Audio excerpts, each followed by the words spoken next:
faculty members, students, ladies and gentlemen. Well, I know that there is a time when I remembered everything and I would deliver a lecture. I am now realizing that I forgot something. So for that, I have certainly this time, I have brought a few points with me and I'll try to elaborate them.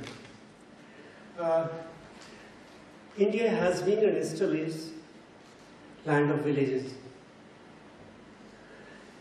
Of course, village is one of the most small unit of social life and certainly the smallest units of administration. Now, in ancient period, there have been a number of villages, more than, relatively speaking, in comparison to cities than they are today. Now, let me just talk to you that first let me talk about the sources. I'll not elaborate, I'll not name all those, but just casually in a group I'll just tell that first we have literary evidence, that is the Vedic literature, the Smritis, the Puranas, the works of Kalidasa, the works of Bana. In particular, I'm leaving all other, because they are the people they are the writers who have thrown some light on it. And then we have two important books from South, Mayamata and Mansa. In fact, so far as the layout of the village is concerned, it is in these two texts that we have information as to what should be the planning of the village. Rest of them do mention village in some context or the others. Now, well, how a new village was founded? It could be because of the clearing of forest. Well, it is said that in the Kautilya Arthashastra that he who clears the forest, he becomes the owner of that land. For the simple reason that forests were there, as compared to today, we are just cutting down the trees and causing very great harm to the environment. But in past, there were forests everywhere. You read Kalvan, this one, everywhere there were forests. So anybody, because population was thin, so because one who cleared the forest and got the land for cultivation, the land became his. So that is one. When a village became overpopulated and there were constraints either of fields or for that matter water, or maybe that some people were ill-treated by the others and they went to other place and founded a new village. It is also possible that some kings, and when I say kings in ancient period, I mean there were small states, and so it was like some of them were like districts. So it is there that those people, the king, for some reason or other, himself created certain villages or requested people to occupy them. Because he felt that if the people occupy arable land, he will get more tax. Then let us come to the size of the village. What should be the size of the village? Nobody can say. It can't be said. The approximate you can say because there may be village which may be constantly increasing. There may be others which is dwindling. So we can't have a fixed limit for the village. But nevertheless, there are some such information. For example, Kautilya says that the area of the village should be from 1 cross to 2 crosses. And 1 cross is equal to roughly about 2,250 yards. Now, that he says this should be the limit of the village. Now, I will tell you the ancient texts often are normative, meaning thereby they generally tell us, or at least if not generally, or partly, sometimes at least they tell us what they want rather than what actually was. So whether Kautilya is mentioning what was actually the dimension of a village or what he wants is very difficult to say. Now, after that we have got certain vague other type of information about it. For example, one authority says the village limit should be a strong man throwing a stone, and as far as the stone goes, that far is the boundary of the village. Other one says, as far as the cows go for grazing. Still another says, where children go, last limit where children go for playing. And the third one says, where woodcutter goes for cutting wood. Well, that means we don't have any precise information regarding the dimensions of the village. Now, as regards how many numbers in a state, a village they have. Now they have, I do not know whether there was census taken in ancient period, it's difficult to say, but they have given us some figure. For example, in a given period they say there were 60,000 villages in Varanasi kingdom. They say 16,000 in Videha kingdom and 80,000 in Magadha kingdom. And of course then comes the Agni Purana says in whole Bharatvarsh, which might have included partly even in Afghanistan or so, might be or might not, but then in whole of Bharatvarsh, the number of the villages was 93 crores. We know that when in 1947 census, in pre-partition India, there were only 6 lakh villages. So 93 crore, even 93 lakhs would be a large number. But then we have to take into consideration what they mean by a village. In Vinay Patek says, Ek kuti gamo. A village could be of one kuti, that is one hut. Now, some people have said that hut here has to be taken as a hamlet or not as a single. But anyway, because in forest area and in hilly area, still there are villages where houses are at a great distance from each other.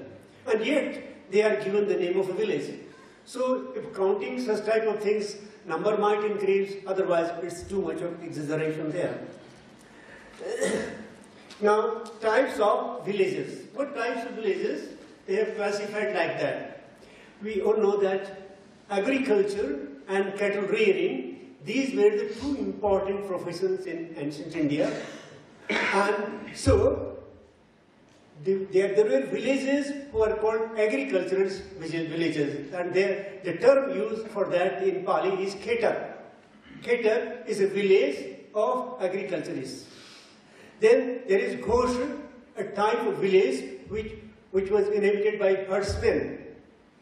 I do not know, but in Lucknow, we still call Ghosi, and Ghosi means a herdsman. So a person who resides in a Ghosi is Ghosi. And since you have asked me, you have told me about the Sanskrit professor here, I'm inspired, otherwise I have not talked about it, but I'll tell you that we have in Patanjali's Mahabhasya, example given is Gangayam Ghosa. You see, so literally it will mean the village of herdsmen within the Ganges. But he says no, it is just saying, the way of saying, but it means Ganga Tate Ghosa. The village of herdsmen is on the bank of Ganges. So that's by the way Ghosa. Then there was a village called Palli, and that, you want to say something? Well, there is the third meaning, no? It's not just that Gosha is on the banks, but what the true meaning is. He says that though literally it means a village situated within the Ganga. Gangayam, it is Saptami. Right. But he says, but it has to be taken, the meaning should be taken on the bank. Right. Even if it is written within the Ganges, but the meaning should be on the bank of Ganges. Right, but the real meaning is that's a beautiful village because it's on the banks of the Ganga. Yes, that's no, so there's my point here is, he wants to convey, this is grammar. This is not history, this is grammar. He says in grammar, even though literally it means within the Ganges, but it has to be taken to mean on the bank of Ganges. That is, he explains it like that, isn't it? Anyway, so that was. Then there were Akar villages. Akar villages were near the mines. You know, there were mines, some stone mines, copper mines, iron mines, and so forth. So there used to be some habitation nearby. You see, those people who are working there. So they found a village, and it has been given the Akar village. Then there were some villages called Dwaragamas. Dwaragam or Dwaragram in Sanskrit would be those villages which were situated at the gate of the city. And in Thaplyal, it said that such people who are working with fire as potters and smiths, their houses should be outside the village, because otherwise it's very dangerous, you know, that there will be the breaking of the fire will destroy the town. So they were called Dwara Gramas. Then there were Pratimta Gramas, those villages which were situated on the border of another state, where they had their own difficulties. Every time they were afraid of being attacked by the enemy kingdom. So generally, very powerful people, you see, they used to be, they used to reside in those villages, and of course, we have got a lot of information how their life was always in danger. But I know that near Badrinath today, there is a village called Mana. That is the last border village of India. I went there, and there was on the border, there was a shop written, this is the last border shop and of tea, and you can take tea like that. But there I found that people were quite comfortable, no such type of said it didn't look like a Pratandagram, that's by the way. Then we had Agraharas, the villages which were occupied by the Brahmins or were granted to the Brahmins even though they did not occupy them.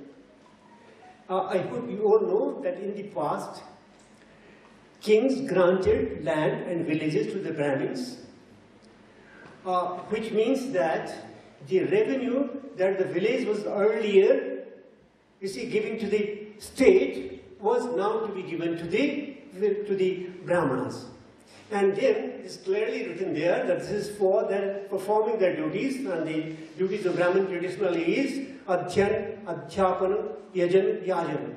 That is, the duty of the Brahmins are study and teaching and performing rituals or yajnas for themselves and for others.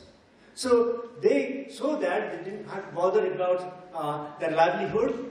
They would get the sufficient money to keep them, you see, and then they could only devote themselves to these. We know that sometimes kings were very keen that learned Brahmanas should be in their kingdom. And so they invited even Brahmins from far off land to come and settle there and get the revenue. For the whole village, revenue was granted to them. In some cases, we know that 100 villages were granted to a group of Brahmins. Some such type of evidences are there. Now, we have certain villages called Bhogagram. Bhogagram was fee granted to some officer, some person whom king somehow was pleased. And just like we have got a fee. See, so there were certain Bhoganagaras, and there were also sometimes, say, Bhogramas. But we are not concerned with the Nagaras. So certain villages were given to certain government officials because the king has been pleased with their services. Then, apart from that, we have got villages like Vanikagram, Sreshtigram. So we have got villages of the traders and of the merchants. But I may tell you that when we have called it Brahman Gramas, some people thought that Brahmins will come and settle there, and those people who are occupying it will leave the village. It's not like that. Even the Brahmins may not come to that village at all. They may reside where they are, but they will get the revenue for their livelihood, as their livelihood. Now, there were some craft villages. We have got references to Kammaragam in Pali, that is village of the smiths. Vardhaki Gram, that is the village of carpenters, and so forth. Now, what were the components of a village? A normal village, say an agricultural village, what would be the components of that village? The first one is the habitation site, the houses. The houses in a village in past and to some extent even in present were made of mud or mud brick or bamboo and wood. Very few very rich villagers might have afforded burnt bricks. So, and the houses were very near to each other, and there used to be in practically every village a temple and a sabha mandap, a village hall. The village hall was important where they discuss matters relating to the welfare of the village They also discussed they arranged for the marriage ceremonies were held there within that hall. You see, some religious functions were held. Even sometimes means of recreations like their snake charming, the monkey dancing and so on and so forth, the acrobats performing, dance, music, these all were held in the Sabha Mandap. And in some cases, even the temple mandap was used for this purpose. Now, temple was the center of the village where religious, social, economic, all sorts of matters were discussed by the people. Now, then we have got the what you can call cultivable land or arable land, which is called by Paniniya Kshetra. You see, that land which is to be cultivated. There were two types of land, the cultivated land and the fallow land. And we have got information from the Gupta period inscriptions that if one wanted to purchase the land, he was to distinguish whether you want to purchase arable land or fallow land. And they have given the price of each, say 2 dinaras for a fallow land per kulyavab, and 3 dinaras for fallow, say for cultivable land. Now, dinar, it's interesting that you may be interested. Dinar today is a currency of some Gulf countries, gold coins. And in Gupta inscriptions, we have got information that they quote the value of the land not in sword, but in dinar. And you'll be wondering that from 1st, 2nd, 3rd century AD, there is so much of brisk trade between India and Roman Empire. And luxury goods, spices, linen, silk, and many luxury goods were being exported from India to Roman Empire. And in lieu of that, we used to get coins, mostly gold and silver coins. And so denarius aureus was the standard coin of Rome, denarius. And denarius was turned into dinar by the Indians. We've got to have it, as they called our Malwas and Malwai, Partiputra, Paliputra, they called Chandragupta, Sandrakotas. We also did the same thing. We call their Menander as Milind, their Demetrius as Dimit, and so on and so forth. So this denarius became dinar. And in Gupta period, the gold coin in India was being called as dinar. So anyway, the cultivable land was there and the fallow land was there. And the rate of purchasing and the rate of even for revenue purpose, the assessing would be different for them. Then we have got pasture. You see, even when I say that there were Brahmin villages or any, say, Vedic villages, it is possible that they were in majority. Now, not necessarily that whole villages was inhabited by those people. For the simple reason that in a normal village, we must be having certain potters, we must be having barbers, we must be masons, we must be carpenters. So these people must have occupied. It is quite also possible that in between several villages, there could be a few people doing this work. Not necessarily in each village, all type of craftsmen or these professionals would have been there. See, now it's also quite possible that the same agricultural village, some of them within the agricultural village must be rearing the cattle also. You see, and there could be a cattle shed in the same house where the persons were living. So it is not exclusively, it is predominantly that these people were occupying that. Then after quarter, say, most important item after that comes is that of forest. As I've told you, that forest was so important because people got so many things from there. From wood they got, herbs they got game animals, they got elephant from forests, they could also hide, bone, ivory, honey, and so many other things. So hunters, fowlers, you see, and woodcutters, they were not only these, but there are many others. Those who were collecting only honey, they were there. Those who were collecting herbs. So it provided employment to several people, and it was the source of so many material things. So the forest, they were of different type of forest. There was a Pashuvana, means there were such type of forest where cattle used to go for grazing. Then there were some Mirgavana where wild animals were there. Mirg here doesn't mean deer, it means wild animal. That is why Mirgaya, when you say Mirgaya, that means hunting. You see, so wild animals were there. Hastivana were there were certain forests where elephants were there. Then there were some Tapovana where ascetics used to penance. See, like that there were Dravyavana. Now, so forest was an important part. Today we have got so many ways of fuel, so many types of fuel. But in ancient times, at least there is no mention of any other except the wood and the cow dung or something like that. Beyond that, they were the only ways used as a fuel. So these forests were very important for the villagers. And often there used to be dispute, boundary dispute between villages. And they said that for boundary dispute, village elders should come together and decide that. Besides that, we have got example that if some village encroaches upon the territory of another village, it has been categorically said that the whole village unitedly should face it. And thus says, if one doesn't do that, he will be called as Gram Drohi. See, as a traitor of the village, that has been categorically mentioned. So, like that, we have got the village people, we have got some lanes and roads. Whatever we have found in excavations up till now, we don't find in villages any pakka road, or metal road as we call it.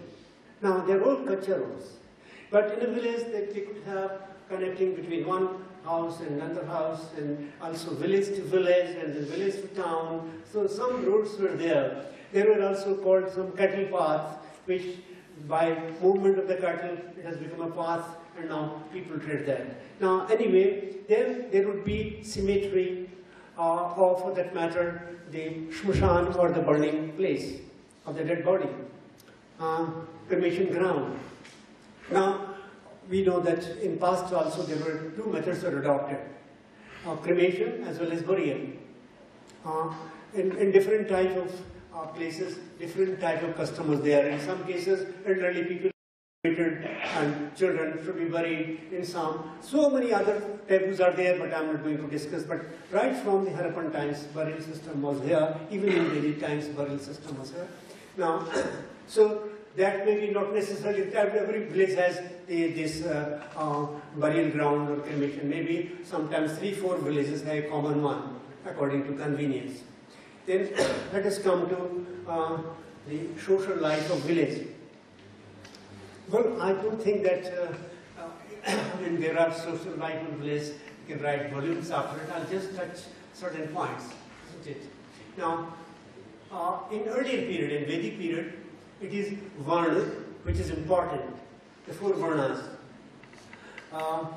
You know about Purush Sukta, from which we generally is quoted and sometimes is quoted. Brahmanosya mukhamasi, vaho rajanyakrita, uru tadasya dvaishya, padhyam sudrojayata. That Brahma was from the face of Brahma, Brahman was born.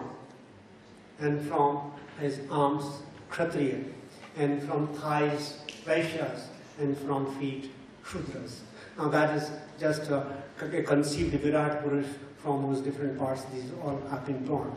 Or in Gita, we'll say, Chaturvarnam Maya Srishtam, Gunakarma Vibhagasha. I have found it 4 Varnas according to their qualities and according to their jobs they have taken. Now, so anyway, in Vedic period, Varnas were important, but in later Vedic onwards, the jatis become more prominent. And instead, we generally, now even today you know that when there are elections, they don't say that election meeting should not talk about Varnas. They all say they should not talk about jati. You know, jati dharma. So jati is becoming prominent. According to Manu, the inter-varna marriage were responsible for the creation of the jatis. But they say that Brahman married Kshatriya lady, and then the son born was different, this like that. But actually, we know that because of professions. You see, those who were, say, doing carpenters became carpenters, those who, and then it became hereditary. You know, I mean, the guilds also have this characteristic feature that hereditary professions were there. A son, you see, in the family, he says, his elder people working on a particular profession and learn from childhood that profession. If he wants to become a little more proficient, he may go to the head craftsman somewhere, stay at his place like Gurukul system and learn there. So these professions became hereditary and they became also localized. Now, anyway, so we'll say that caste became important, and then apart from that, what mostly in the Buddhist literature we find is yati, which is say gyanti. That means those Gatrik who belongs to Yoga, some sort of a blood relation. You see, very frequently these words are used. You see, one goes to his blood relation's house, one goes to like that. So in happiness and in sorrow, they share, you see, both together, both the yati or what you call, say, the blood relations. That became important.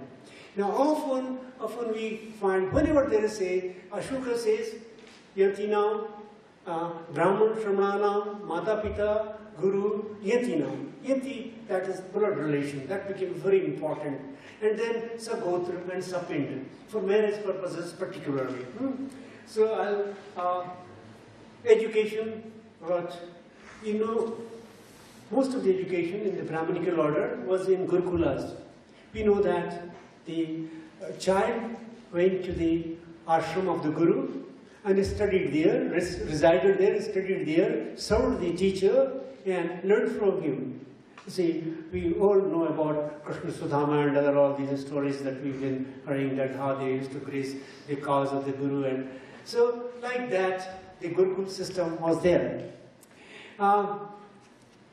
Later on, but since I'm talking of village life, later on you all know that Buddhist monasteries and temples, they became very important center of learning. And that was particularly in southern India, temples became very important. We know that kings like Rajaraja, he donated about 144 villages, you see, to a temple, to maintain so many people. Say, for example, there were, in the temples, they give employment to priests, to architects, to sculptors, to painters, to Devadasis, to drummers, to conch blowers, to florists. You know, so temple became so important in village. It was a source of employment to the people. It was a center of education, and particularly religious education, say the Vedas, and Vedangas, and so forth. So we feel that village was considered to be a much better place for Gurukul than cities.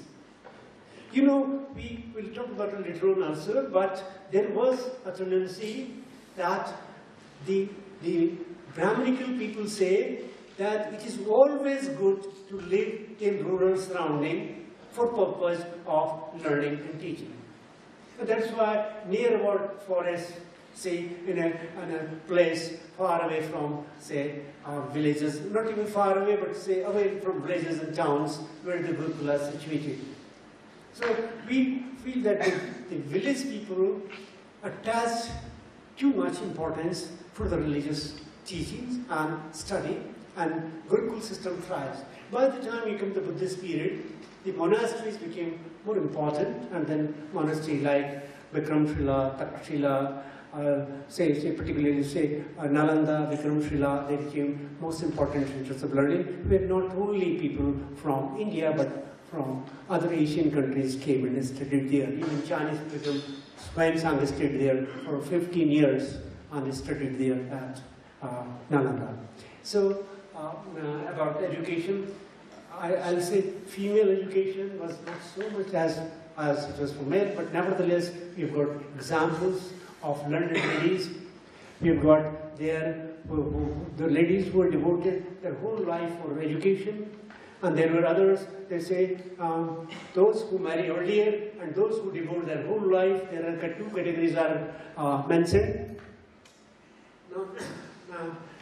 So far as marriage is concerned, well, marriage within the caste or varna, or for that matter, a particular setup, profession was preferred, and generally the elderly people arrange the marriages for their daughters. See, but nevertheless, there are examples of young girls choosing their own bridegroom, but they are very few. You see, not many. As regards the position of women, in the early Vedic period, it was much better than it was in the later Vedic period, and still it degenerated further. By the time of the Buddha, the position of women has become very weak as compared to the men. Now, we have praises of women in Manu, where he says, Itra narest bhujante, ramante tatra devata, where ladies are honored, gods dwell there. This is what Manu says. When we have extremes, two extremes. One praises, then praises to the maximum, and one criticizes to the maximum. That's what we find. We have to find out in the middle way what would have been the case. Now, Manu says at one place, Pita rakshati kaumare, bharta rakshati yavane. When the girl is young, the father protects her. When she is married, her husband protects her. Once she becomes old, her son protects her. And then says, Na stri swatantram arhati. A lady does not deserve complete independence. There are other people who have interpreted it differently in favor of women, but the normal interpretation is this. You can say, Swatantara Marathi means, they say that she should not misuse her independence. I don't know, but then anyway we'll say, they have praised that ladies, sometimes they say she's Durga, she's like that, Saraswati, and sometimes say she's like a beach. We will say she's all sorts of, even Buddha, when Buddha was asked by his disciple Ananda, Sir, what should be our attitude towards women? My young friends, I'm just telling you about the past, don't take it for any present or future. Now, Buddha asked him, what should be our attitude towards women? Then he said, well, don't see them. Then Ananda says, but sir, if perchance they are seen, then he says, don't talk to her. But sir, if she talks to her, then what to do? Then be alert. So, whatever meaning. So, such type of feelings were there, but they are not from the common man. They are from a person who has given up worldly life. He just says. So, what he says, and this says not for a common man, but for a bhikshu. So a bhikshu is saying to bhikshu would be a very different thing.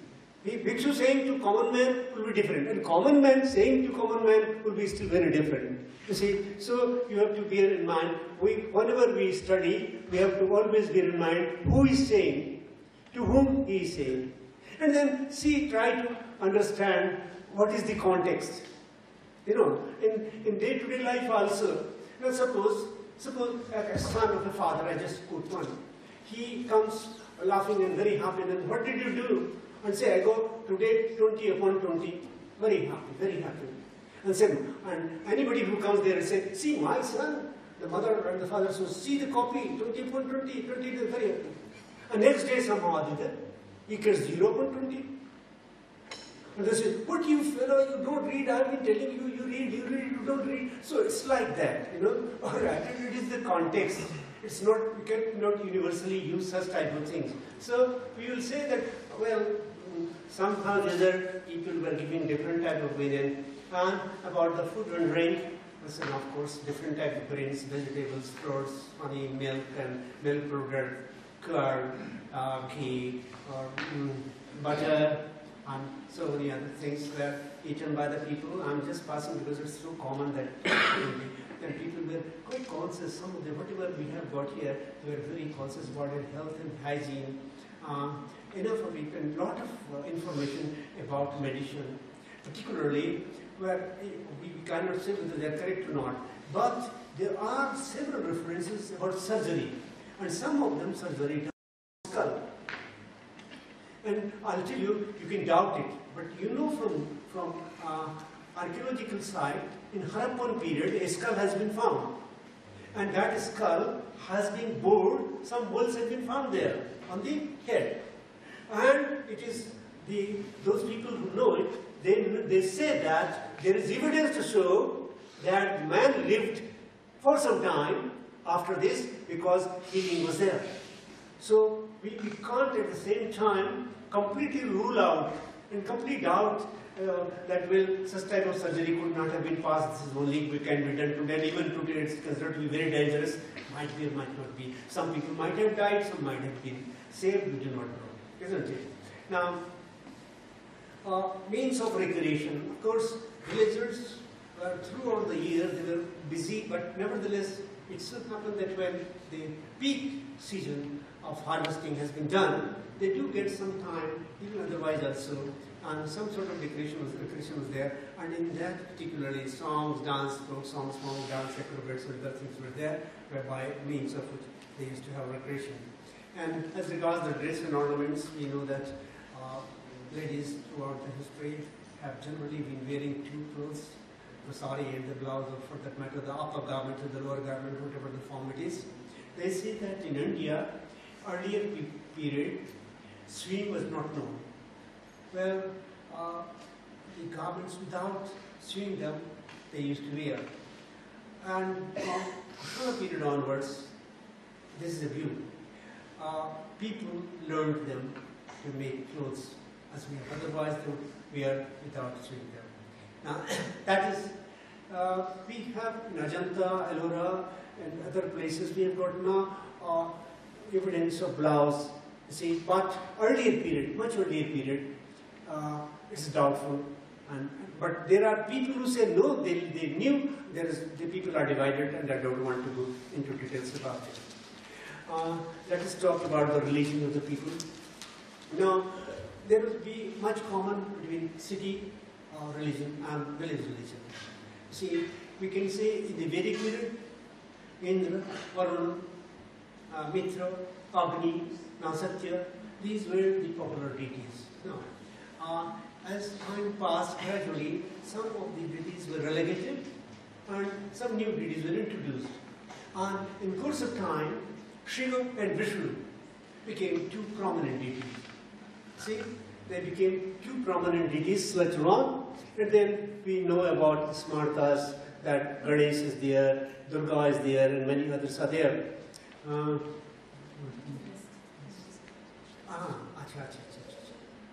Thank you. Yeah.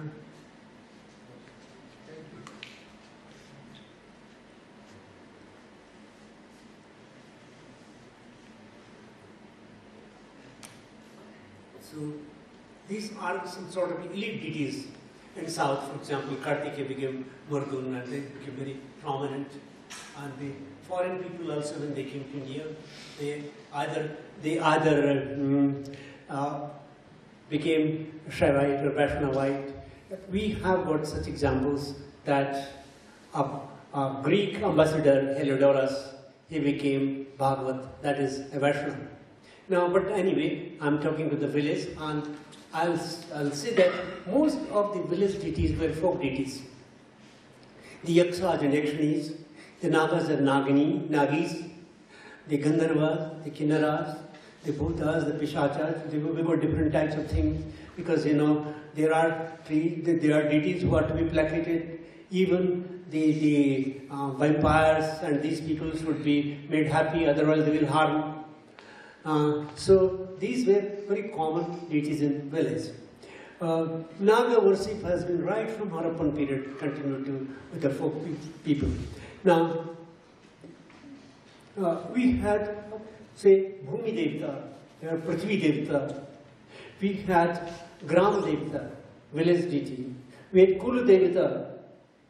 We had Kshetra Devata, that is the particular field, a particular deity of a field. I have seen in many places, it's still there, that this is our field deity. You see, even a single field had its own deity. Then there was Vana Devata, there was Vriksha Devata, there are Disha Devata, the directions. They are also taken. So many types of such village people who are worshipping these deities. Sometimes they pilgrimage, fasting, and performing rituals, sacrifices of animals, right from the Vedic periods. Sacrifices of animals for the yajnas was there.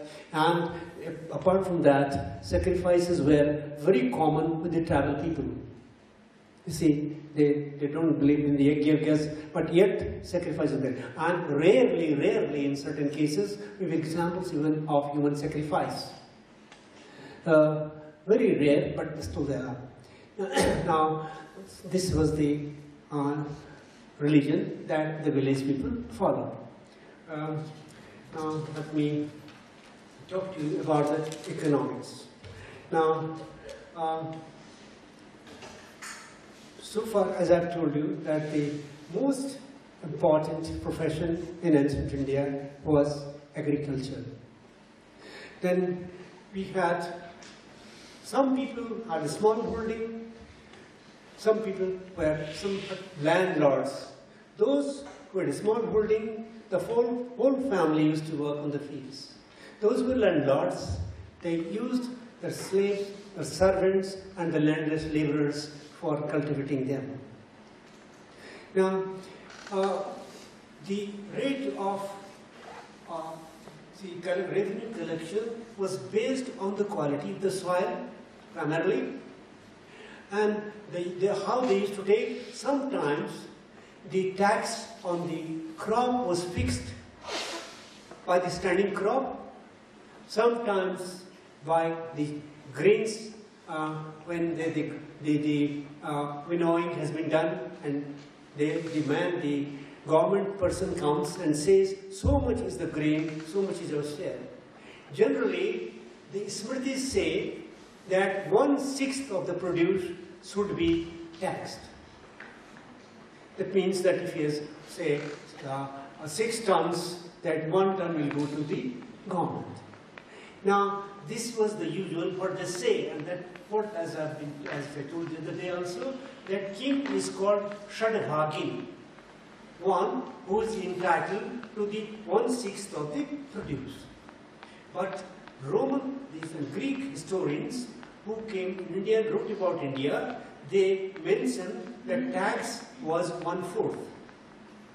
Kautilya says that in special circumstances, it could be even 1/3 or 1/4. That would mean perhaps very fertile one, or perhaps on cash crops, just like sugarcane. The rate of taxing would be more than on ordinary crop. Now, we have got also such information that Ashoka, when he visited Lumbini, Ashoka was a Buddhist, and he made pilgrimage to the Buddhist holy places. And Lumbini, being the birthplace of the Buddha, in the 20th year of his consecration, he came to Lumbini. And he erected a pillar there in memory of Buddha's birth at that place. And on that pillar, he has inscribed an inscription. And it says that Lumbini game ulatiki kate atthavagiyechu. He says that we have made the Lumbi village free of religious cess. The kings used to earn money from various ways. One of the ways was that when the pilgrims visited a place of pilgrimage, they had to pay a tax. And that was called Bali. Bali was also called earlier for a different, in Vedic period, Bali was a share of the grain, but by the time it became, by Ashoka's time, it became religious cess. So he said, we made this village Lumbini free of religious cess. That is one. And then say, Atthavagiyeche. And then he says that the village will have to pay only 1/8. 1/8 of what? Of the produce. But he doesn't say 1/8 produce means he is making some concession. There is no doubt about it. Otherwise, there is no need of mentioning it. But concession is made from 1/4 or 1/6, we do not know. And suddenly people feel very bad about it. Ashoka, a monarch whose empire extended from Afghanistan to Mysore and from Gujarat to Bengal, such a great empire, he couldn't make it completely free of tax. My students complain it. I say, if you would have done that, there would be so many religions and there would be so many people born, religious people born, and if you start doing that, then it will be a problem for him. So be satisfied with it that he did something for it. At least he has completely made it free from the religious cess. So that type of information, casually he mentions there, and we know that obviously, yeah, it must have a 1/6 or 1/4, whatever bit. But Lumbini, as we know today, I hope you all know that it is now about 25 kilometers within the Nepal territory, India-Nepal border. So that it's not so fertile also that we'll say that it would have been 1/4. But anyway, this is about taxation. Now, they had, besides that, this tax, there were many other taxes.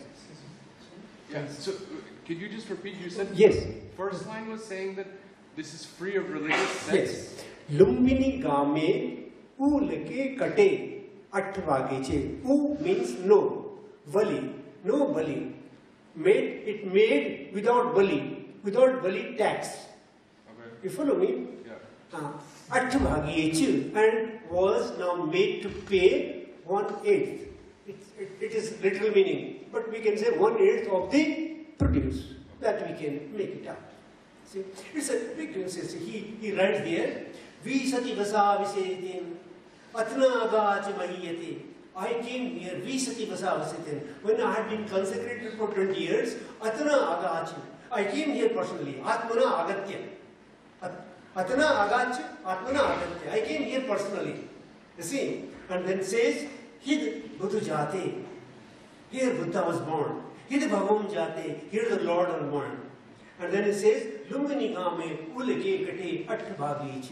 I made this Lumbini village free of cess, religious cess, and now they have to pay only 1/8 of the produce. That is the inscription on the Lumbini pillar, still standing. And let me just, by the way, tell you that it was because of this pillar that Lumbini could be definitely located. Because he says, Hid Buddha Jate, here Buddha was born. Hid Bhagwan Jate, his Lord was born. There is no controversy about the place where Buddha was born. Let me tell you that there were certain European scholars who said Buddha was never born. They say there is no person historical Buddha at all. So this is one of the points to rebuff them. Here is, in Buddha was born in 6th century BC. And Ashoka is writing this in 3rd century BC. By the time everybody must have known that traditionally that this is the place of Buddha's birth. A lot of information in the literature. How Maya Devi went to Lumbini, where she wanted to, while going to her father's house, and in between she saw this beautiful place, Lumbini, and became so attracted, and then said, I would like to stay here for a while. And while she was staying, she had the pains, and then at the time she gave birth to Buddha, holding the Shala branch there and standing there as all Buddhas are born like that. Anyway, that's by the way. Now let's come to, because I knew that I'm going to forget something, so I did make a point, if not on the plug point, then at least here some points. So, then about from taxes. There were certain kings who taxed too much. There were one tax was Chorodharan. That is, you have to pay tax because the king is protecting you from the robbers. Chorodharan. There was a Pindikaran. The whole village, total village, this village will have to pay this much for this. There are so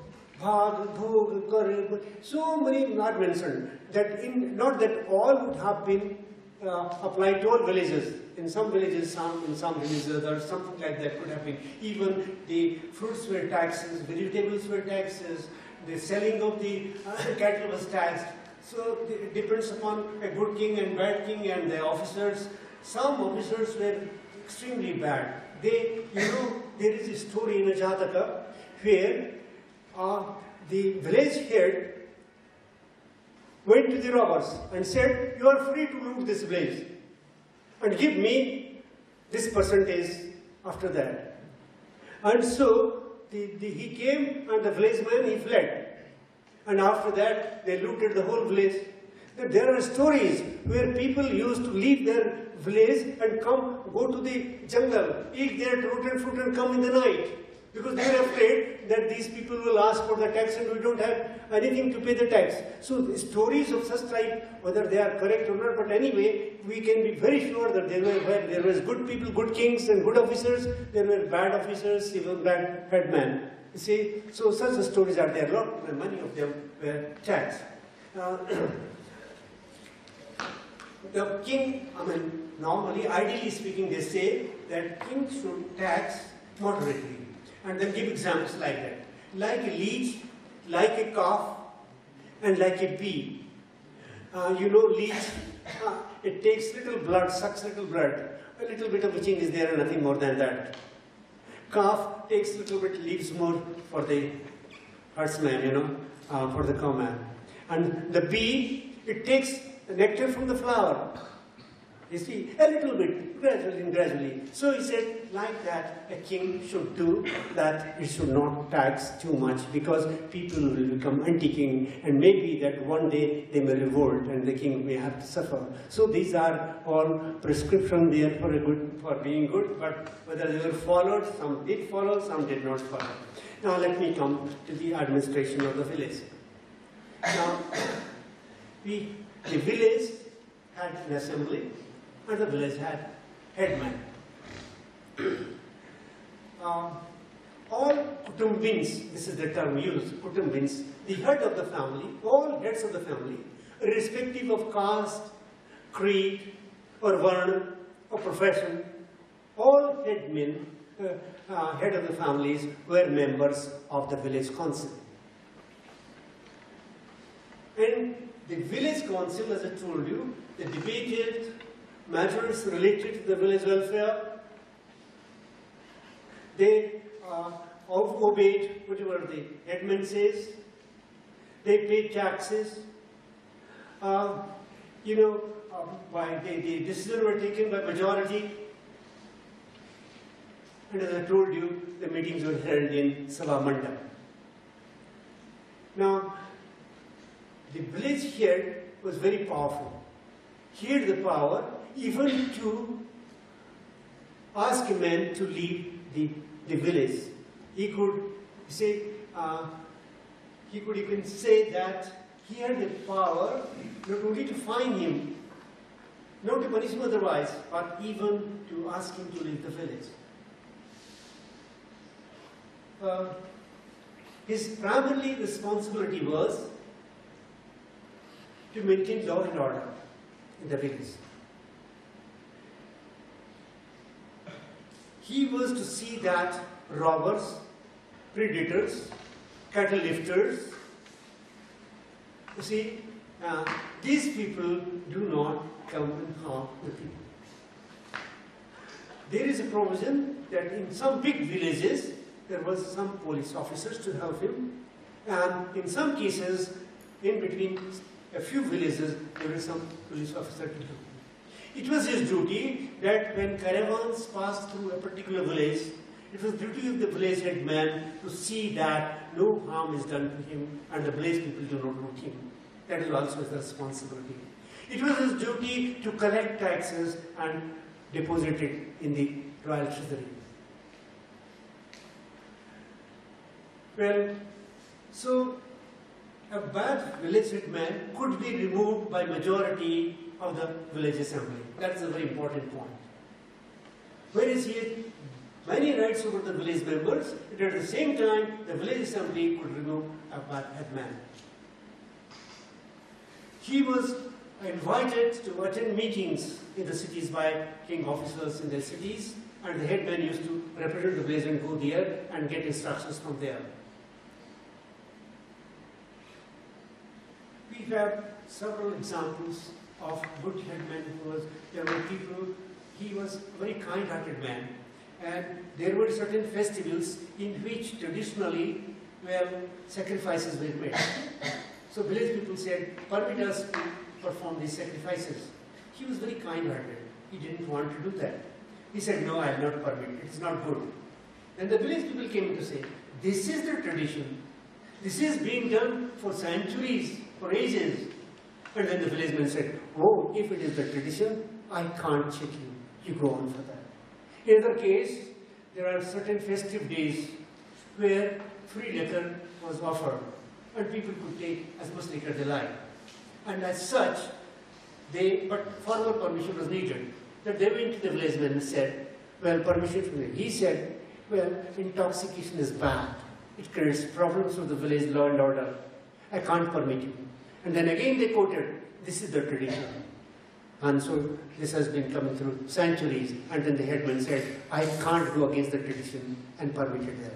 So village people, they followed the rules and regulations which had evolved out of certain usages, traditions, conventions, And despite the fact that they may not be very good, but they were to be honored. As I've been telling the other day, I told you that for a king it was necessary, jati janpadan dharman, shreni dharmanscha dharmin, samikshakul dharmanscha, swadharmam pratipalayet. A king, while he is making rules, he should take into consideration the rules of the jati, of janpad, of a region, of a shreni, that is guild, of a kul, that is family. So he should take into consideration these all things. So like that, village to village, some conventions might have differed. And here, because they were traditionally so, and because it is a very short period, for short period, certain festive days for 3-4 days, it is written there. After all, people, everything is there for human beings. It is only how they use it. So if they do it in excess, then of course that's bad, but then it's all right. Now,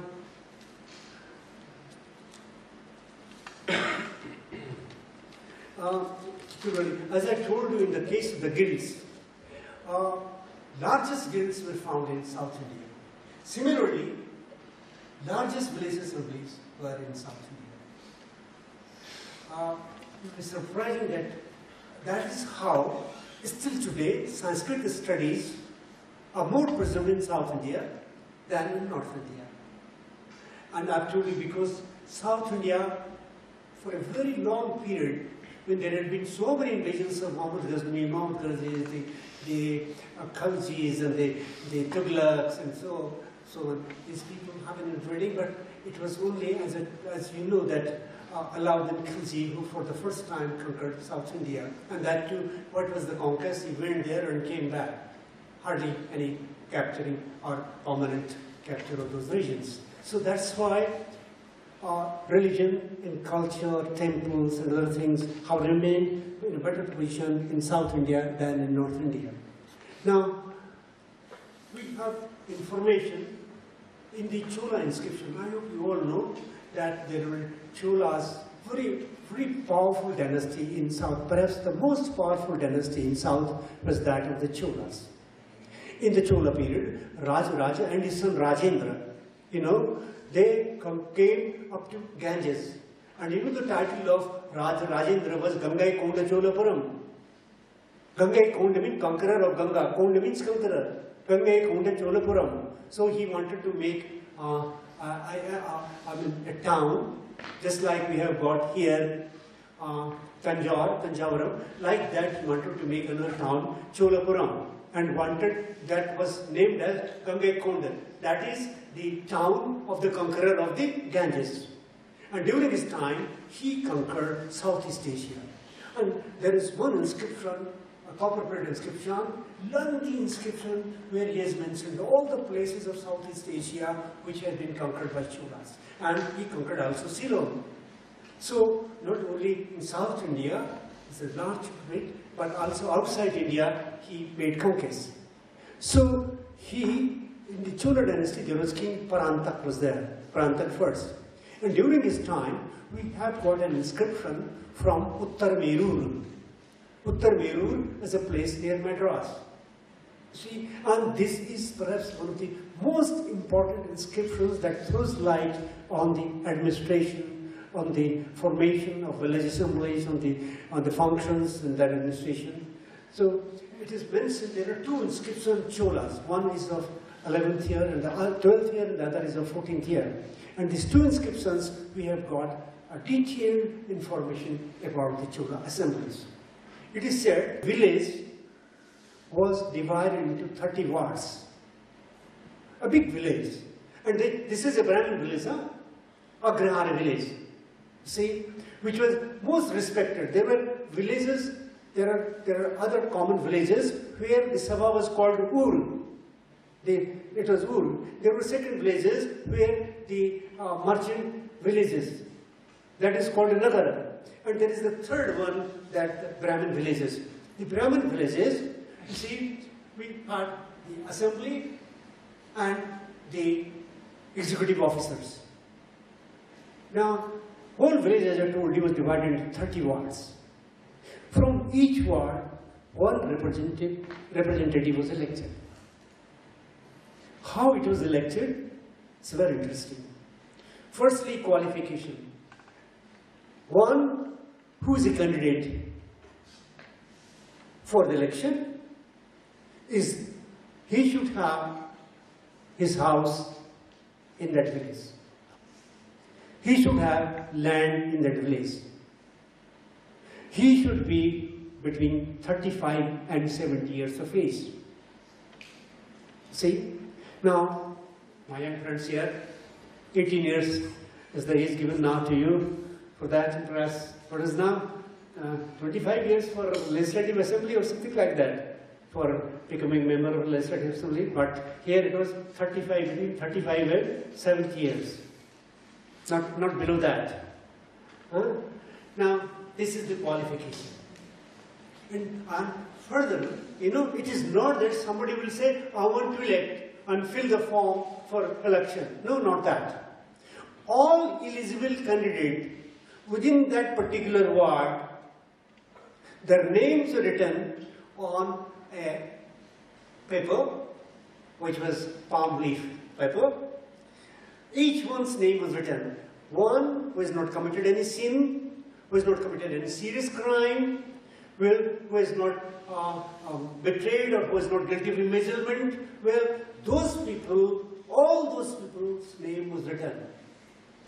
Provided, as I told you, they had land, they had house, and they were between 35 and 70. All people's names were written on different, say, palm leaf tickets.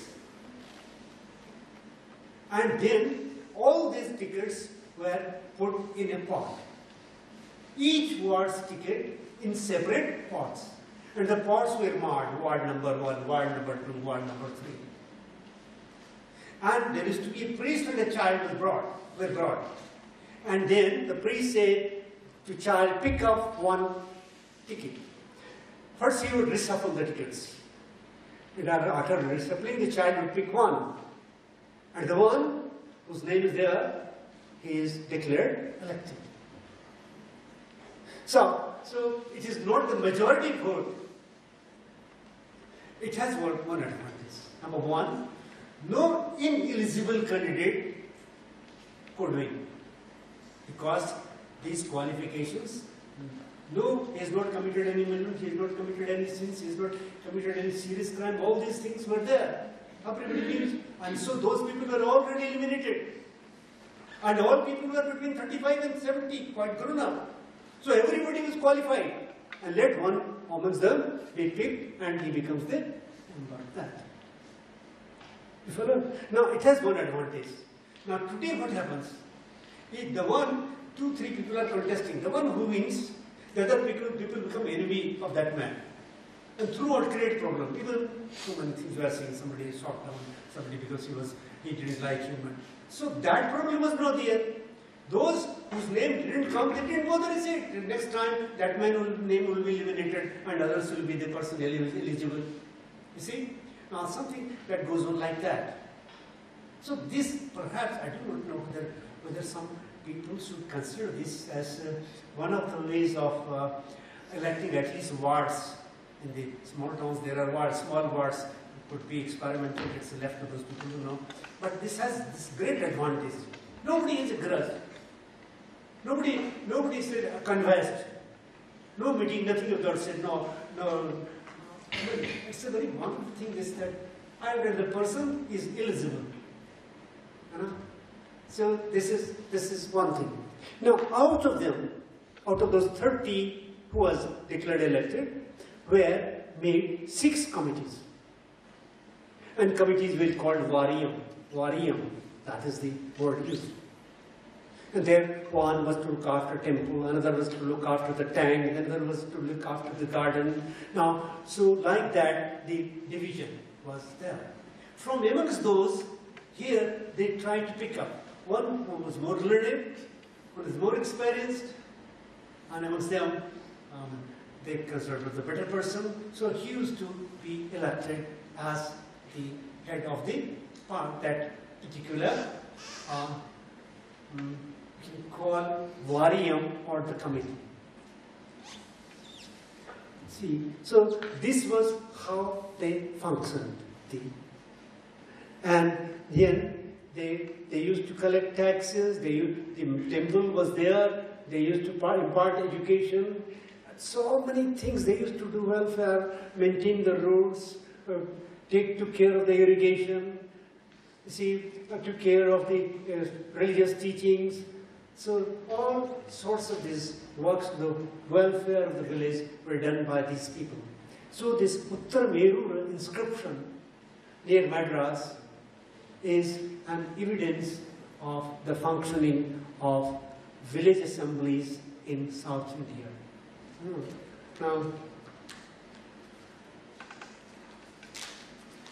Now I'll come to the one point, and that is, what was the difference between village and the city?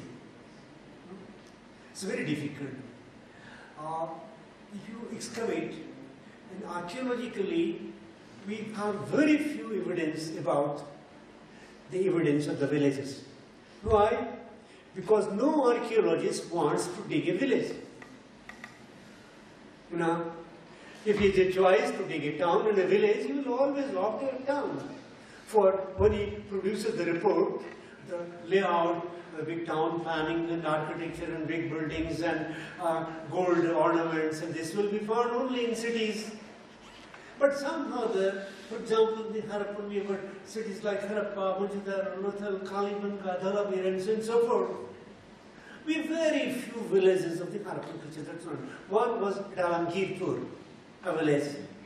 I happened to be there in 1958 in the excavations of Alamgirpur. Now the difference was, one thing is the area was small, but about the area it becomes a problem because it is quite possible that it has been eroded. That sometimes the villagers, they cut them out and turn into village. So you do not know what was the original. But the fact is that we didn't come across even a single seal in Alamgirpur. And seals are so common in the Harappan cities like Harappa, Mohenjo-daro. You see that the absence of seal clearly shows that it is not a city habitation site. So village archaeologically difficult, but at the same time we do have some information, particularly the pre-Harappan villages of Sindh and Balochistan, and you know at Mehergarh, where most ancient habitation sites, see, in this whole region. See, we've got some idea of the villages. In size always, village will be smaller than a town. Village will be, the population of village will be less than that of a town, and a town of than that of a city. Of course, you have to make a different type of, today, what we call city and town, and the population of today will not be applicable to the city and town of the past. For example, Mohenjo-daro could have, some people say, it would have 50,000, I mean, roughly, yeah, whatever I'm saying is people said it, but you can't believe it or reject it outright. So say 50,000, so it's a big city. Some people even say it might be 1 lakh. Some people say less, but then anyway, it's difficult to, how? Because you have to go by layer. In excavations, we go by layers. And the city of Mojarro, for example, was inhabited 7 times. Every time by flood it was devastated, another time again. People have got a great attachment to their house and to their land, whatever it is, and we Indians are mostly known, all the things are changing now very fast. Now people are running from villages to cities, but then it is say that archaeological evidence shows that it was 7 times devastated, and the layer of silt and sand was there at the time. So in one period, it's very difficult to say because this merges with that. So we can't say that in this period, this was the area. In another period, it became less or it became more. Anyway, but they do try and say something 50,000 rupee, say just casually, let us take it like that. Then they say about Lothal. The Lothal, somebody says 5,000, some say 10,000, some say 20,000. Well, unless and until you say something else, you are not going to be quoted. If you say the same thing which earlier somebody has said, you are not going to be quoted. So if he says 5,000, you say 10,000. You say 15,000 and you are to be quoted. So and so says 5,000, so and so says 10,000, and maybe the truth may be in neither of them or none of them, or maybe one of them, I don't know. So this is the problem that we have to see. Now, so today, Delhi may be having more than 1 crore. And then there is moving and stationary population. You have to differentiate people coming from villages and working and going back, and so moving population and stationary population, and similarly would be Calcutta, and very near would be Bombay, crore. But they say, some people estimate that in 1st century AD, the whole population of India would not have been more than 1 crore, or something like that.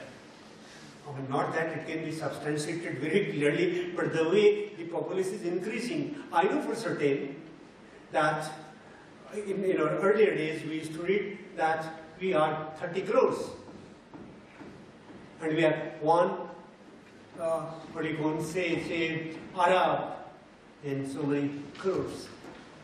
So that way, gradually, it's not always, we do not know whether the cycle is always upwards, increase and also there may be increase and decrease, but then if generally it is increasing. And so town, even today, what we call a town may be a big city for the population wise, you see, for the Harappan period. So that is, so village and towns will have a different definition as far as the population is concerned. Now, the density of population in the city will be more than in villages. Actually, maybe that in village one house is here very near to one, but another may be far off. But in cities they will be more or less and more large. Now, the attitude of the city people and village people differ in some cases considerably.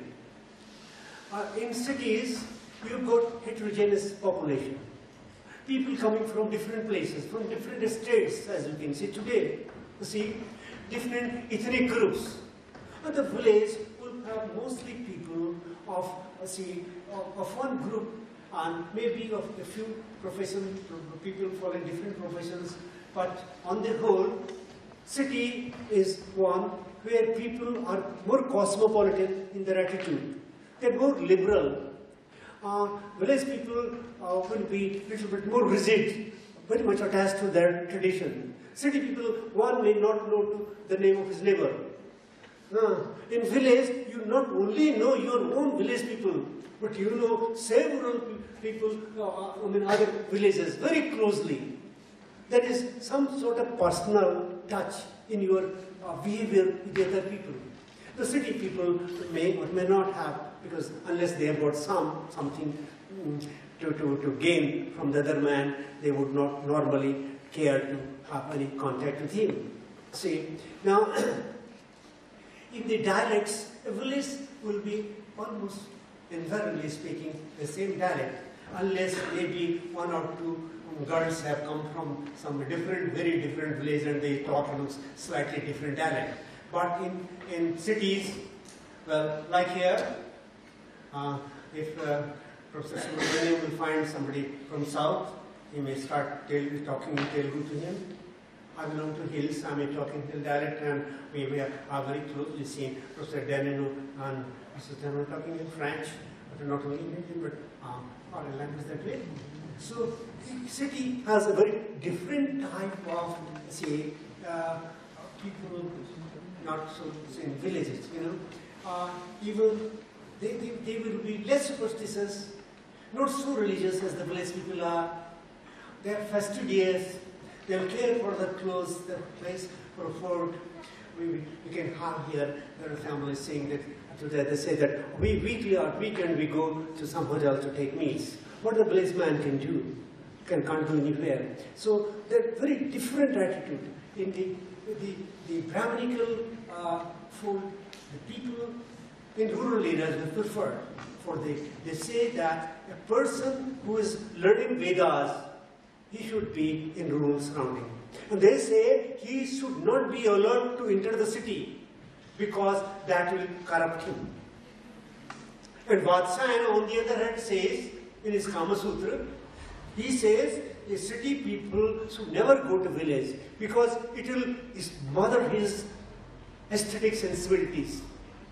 See, he says, not for a day a city person should go and stay in a village.